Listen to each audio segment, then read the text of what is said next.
देवभूमि भारत के इतिहास के गर्भ में ऐसे कई राज दफन है जो कहानियों के रूप में आज भी सुने और सुनाए जाते हैं।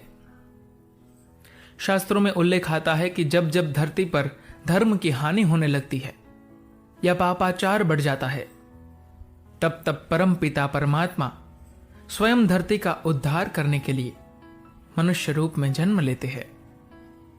और जन्म लेता है उसकी मृत्यु भी निश्चित ही होती है। भगवान श्री विष्णु जी ने भी द्वापर युग में श्री कृष्ण के रूप में माता देवकी के गर्भ से जन्म लिया था। भगवान श्री विष्णु जी ने भी द्वापर युग में श्री कृष्ण के रूप में माता देवकी के गर्भ से जन्म लिया था। उनके जन्म के बारे में तो हर कोई जानता है, पर यहां जाने उनकी मृत्यु के बारे में। हिंदू धर्म के बहुत ही पवित्र तीर्थ स्थल और 4 धामों में से एक जगन्नाथपुरी की धरती को भगवान विष्णु का निवास स्थान माना जाता है। इसी जगन्नाथ मंदिर में छुपा है एक ऐसा रहस्यमय जिसे शायद ही बहुत कम लोग जानते होंगे।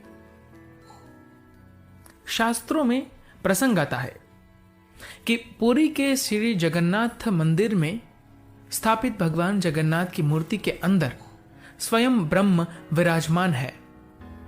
स्वयं ब्रह्म श्री कृष्ण के मनुष्य रूपी नश्वर शरीर में विराजमान थे। और जब श्री कृष्ण की मृत्यु हुई तब 5 पांडवों ने उनके शरीर का दाह संस्कार कर दिया। लेकिन दाह संस्कार के बाद भी श्री कृष्ण भगवान का दिल जलता ही रहा। ब्रह्म ने आकाशवाणी कर पांडवों को आदेश दिया कि वे इस पिंड को जल में प्रवाहित कर दें। पांडवों ने वैसा ही किया। जल में प्रवाहित श्री कृष्ण के उस पिंड ने एक लट्ठे का रूप ले लिया।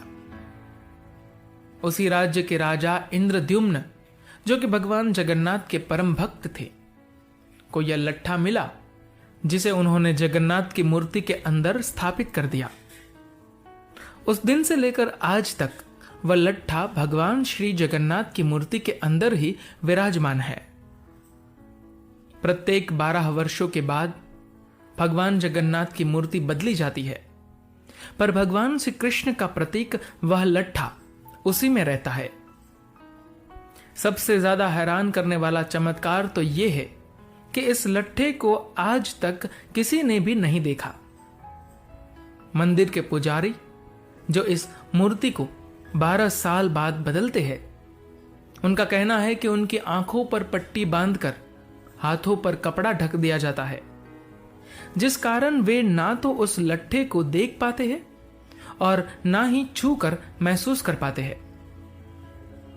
पुजारियों की माने तो भगवान श्री कृष्ण का प्रतीक वह लट्ठा इतना मुलायम होता है कि मानो कोई खरगोश उनके हाथ में फुदक रहा है। कहा जाता है कि अगर कोई मनुष्य इस मूर्ति के अंदर छिपे ब्रह्म को देख लेगा तो उसकी मृत्यु तत्काल हो जाएगी। इसी वजह से जिस दिन भगवान श्री जगन्नाथ की मूर्ति बदली जाती है, उस दिन उड़ीसा सरकार द्वारा पूरे शहर की बिजली बंद कर देती है। धन्यवाद।